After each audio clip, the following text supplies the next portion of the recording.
Hi guys, so this video I will just continue Isfahan tune second part because I covered the first part and I didn't keep going and I had a request to keep going, so let's just finish things before we move on to other subjects. And obviously there are a lot of things you can talk about a tune, this tune or any other tune, and a lot of ways how to approach it. Obviously one is to just learn a chord melody arrangement or arrange it yourself and then learn it, right? So that's one way to approach a tune.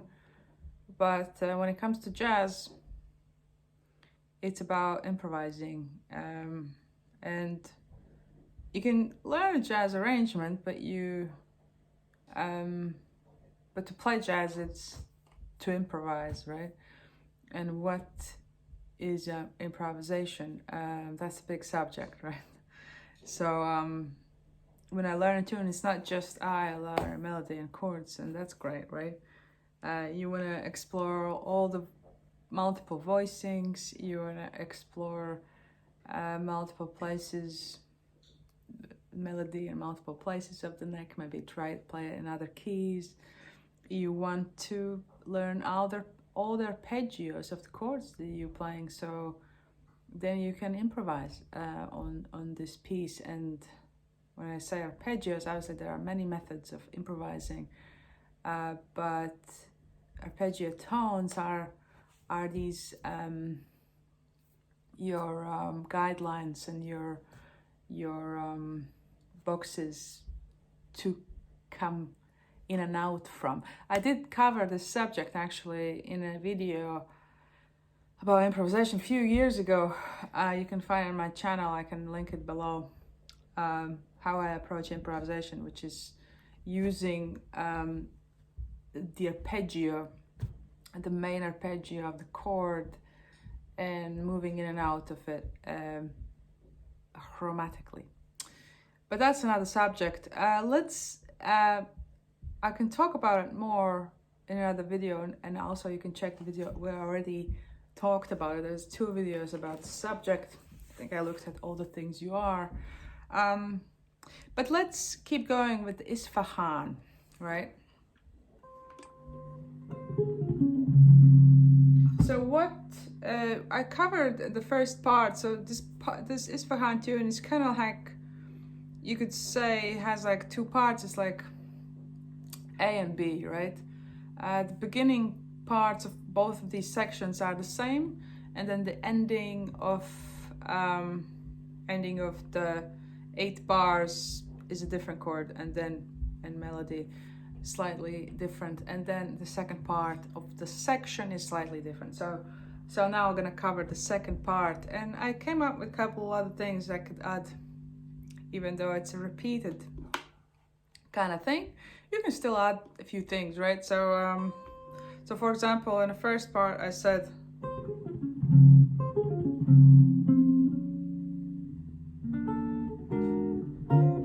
right, and you can play it also here,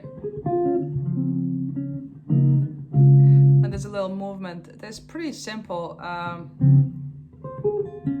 So it's still arpeggio of D flat major.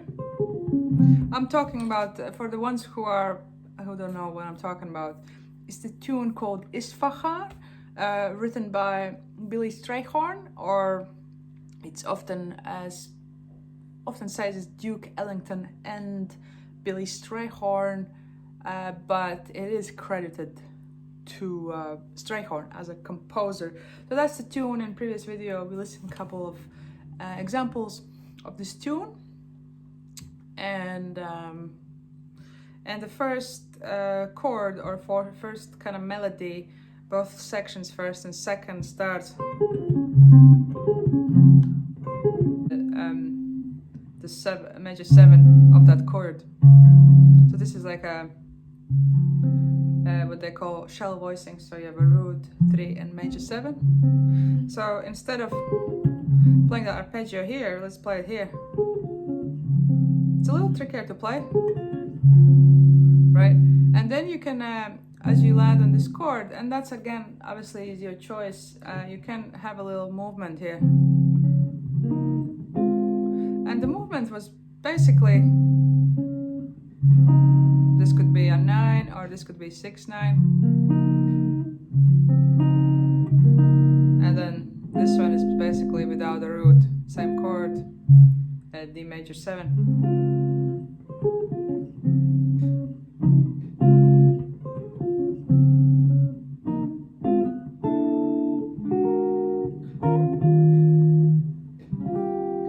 And I'm adding just a little fun thing here, this kind of chord. Sounds interesting. So it's without the root. This is the root, right? So basically what it is, you have like a E flat major 7 chord there, and you can just stay on it. And I think in previous video I gave you another little movement that you could potentially fill up the space. But this is this little chord that you could fill up the space here as well. So that's basically E flat, and then you have a major third here. That's 7, minor 7. That's how you have to always think about chords. You have like a root, so in this case I'm not playing the root. So you have 3, major 3, minor 7 or flat 7, and then you have 9, and 9 is there because of the melody. Alright, and then I'm adding G here, which creates an interesting little dissonant sound, right? Which is, I do love monk a lot, so kind of that explains it, why I like the dissonant things. Or actually, or it's other way around. Maybe I like monk. Maybe I like dissonant and therefore I like monk. Or I like monk and that's why I like dissonant. It's either way, really. Anyway, sorry guys to get off the subject. So that G is basically a third that I'm repeating it, and it makes a little dissonant sound because of that, right? That little interval. There's a, you know, just a whole step kind of interval. So you have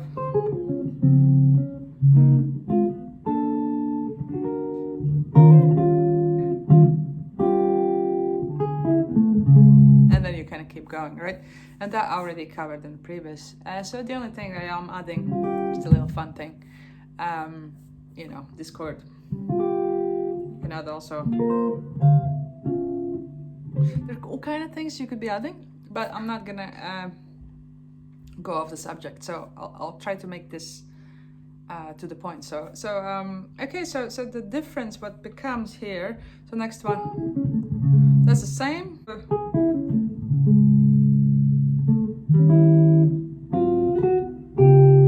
That would be more correct according to the chart. I'm looking at Neural 2 book, which is one of the real books. Also, you want to listen to the record as well, but in this case, I'm following the chart. So just.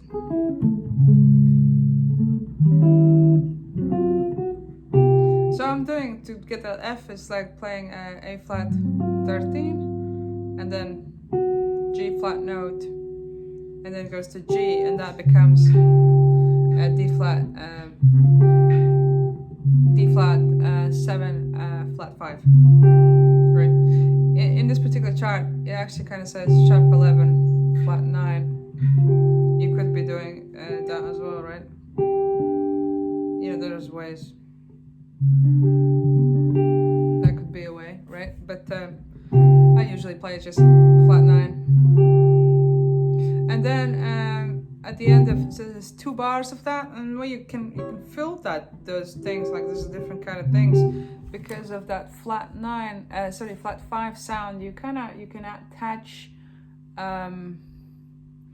attach whole tone scale there, and that's just corresponding scale with that chord. And the way whole tone scale works is basically things move around the neck, so you can potentially kind of move every shape, like just remove a little bit of the chord, so it's like, hey, this,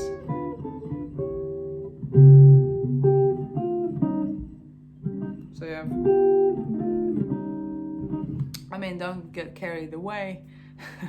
But that's just a little filler you could be doing, either any kind of shape that fits that whole tone scale. And what do we have?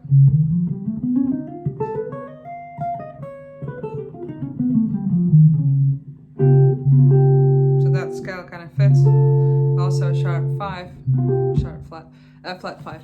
All right, let's keep going. And this is where I'm finally getting to the point. Yeah, so it's like, okay, cool. That's the second part. So you have the melody. So this is basically A flat was the melody, and then in a melody you have A going to B flat. 3, 4. Right? Right. And you can put that C. You can kind of put that C in. I oftentimes skip that C, but that's if you want to keep that. So you have like. So that's a G flat major 7. That's the show voicing, and then you have like. So this chord,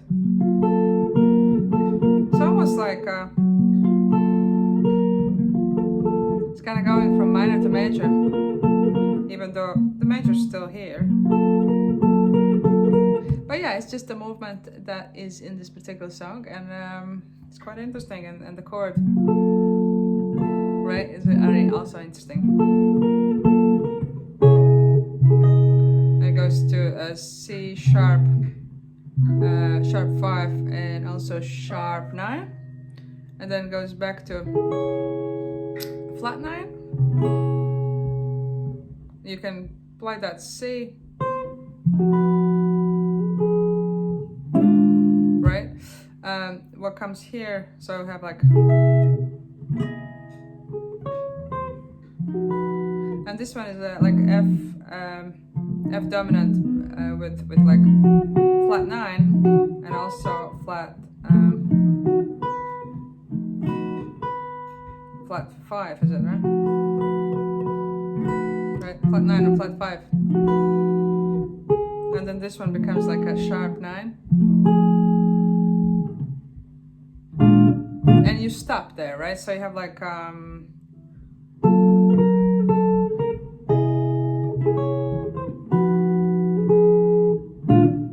right?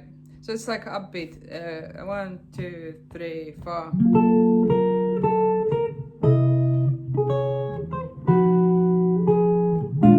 Right? That's the way it goes. And then we have that same arpeggio that we used before. So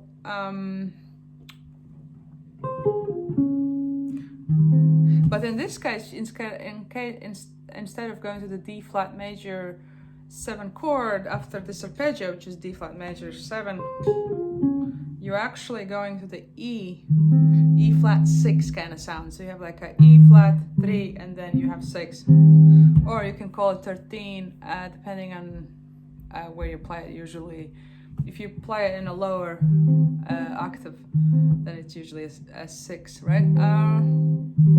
So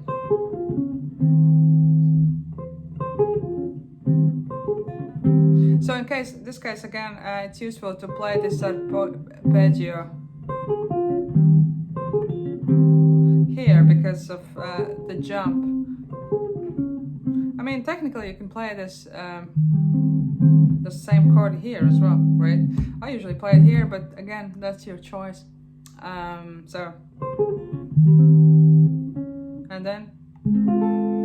that's the chord that's sort of like A flat major 3, and that's 13, and that's flat 9. So A flat altered chord with specifically in this case 13 is an altered, right? Right, and then the next one is, and the melody goes, and I just add that here, right? So you can, if you want more kind of interesting variation, you can also do it like this. So you take off that to make 13 as a flat 13 or sharp 5. I hope you're following. So you have like A flat major 7 chord, which is normally like this, and then you have 13 added, which is a F note, right? Then you have flat 9 added, which is B flat. And sorry, it's not B flat, it's A, correction. And then it goes to the B flat afterwards. So, and there's a choice you can make. Either you just keep it like this, or you do this. And then you move this voice as well. That's your, you obviously have to make that choice in your first arrangement. You learn properly. Do make that choice and make it in a way that you can actually play one arrangement. And then you can change it around once you know that one arrangement really well. And okay, so, and then melody kind of is in a B flat, it kind of ends in a B flat.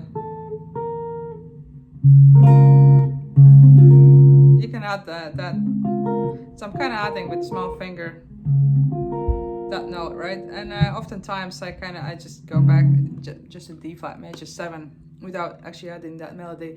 And then what the other thing that happens at the end, once you play that, 2, 3, 4,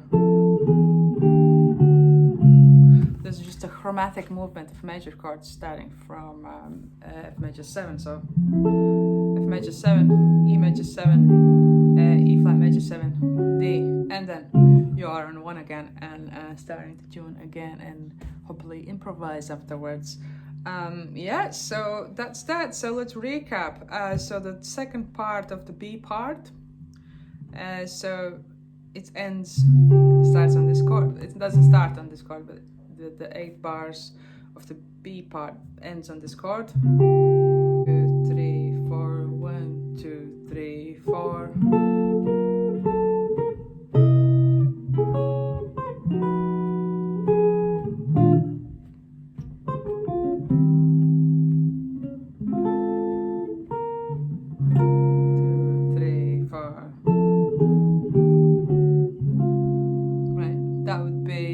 Ending or continuous motion. Okay, I'm just gonna wrap here. I hope you enjoyed this stuff. That was Isfahan, continuing Isfahan by Billy Strayhorn, and I'll see you next time, guys. Thanks so much for watching. Hit the subscribe button and the like button and all these things, because it does help the channel out. Thanks so much for watching, guys. See you next time.